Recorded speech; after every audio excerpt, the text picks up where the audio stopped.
بسم اللہ الرحمن الرحیم۔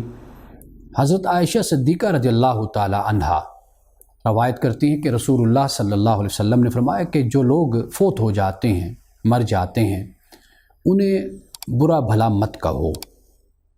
آپ نے فرمایا کہ جو انہوں نے آگے بھیجا تھا وہ خود وہاں پر پہنچ چکے ہیں۔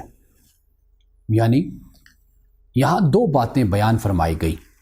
ایک بات تو یہ ہے کہ جو دنیا سے چلا جاتا ہے اس کو برا بھلا نہیں کہنا چاہیے، اس لیے کہ اب وہ زندہ نہیں ہے۔ اگر زندہ ہوتا تو ہمیں ہماری بات کا جواب دیتا یا ہمیں بتاتا کہ آپ جو میرے بارے میں کہہ رہے ہیں یہ بات آپ کی غلط ہے، درست نہیں ہے، آپ میری طرف جو بات منسوب کر رہے ہیں یہ آپ کی بات صحیح نہیں ہے، یہ بات غلط ہے۔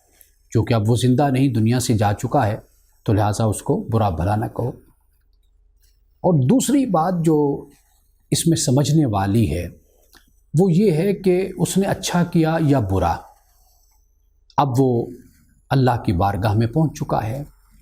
یعنی دنیا میں تو انسان عمل کرتا ہے، یعنی یہاں پر عمل کا سلسلہ جاری رہتا ہے، لیکن مرنے کے بعد اب عمل نہیں ہے، اب حساب و کتاب کا معاملہ ہے۔ اب اس شخص نے جو بھی کیا وہ اللہ کی بارگاہ میں پہنچ گیا، اس کے اعمال بھی وہاں پہنچ گئے۔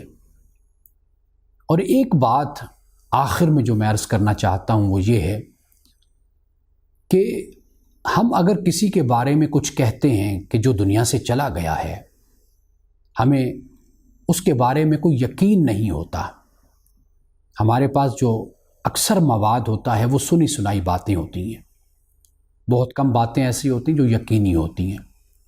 رسول اللہ صلی اللہ علیہ وسلم نے وہ جو برا بھلا کہنے کا آپ نے منع کیا وہ در حقیقت ان باتوں کے بارے میں ہے کہ جن کو آپ جانتے ہیں، آپ کو یقین ہے، آپ کو معلوم ہے کہ وہ مرنے والا شخص ایسا تھا، رسول اللہ نے اس سے منع کیا۔ لیکن اس کے علاوہ جو سنی سنائی باتیں ہیں اور ایسی باتیں جو صرف گمان پر مبنی ہیں، خیال پر مبنی ہیں یا صرف سماعت پر مبنی ہیں، ایسی باتوں کی تو شریعت اور دین میں ویسے ہی ممانعت ہے کہ وہ زندہ کیا، وہ مردہ کیا، وہ بڑا کیا، چھوٹا کیا، وہ امیر کیا، غریب کیا۔ وہ باتیں جو سنی سنائی ہوں، صرف گمان پر مبنی ہو، وہ باتیں تو کسی کے بارے میں بھی نہیں کی جانی چاہیے۔ تو رسول اللہ صلی اللہ علیہ وسلم نے ہمیں یہ سمجھا دیا اور اس کی نصیحت کر دی کہ دنیا سے جانے والے شخص کے بارے میں ہمیں اپنی زبان کو بند رکھنا چاہیے۔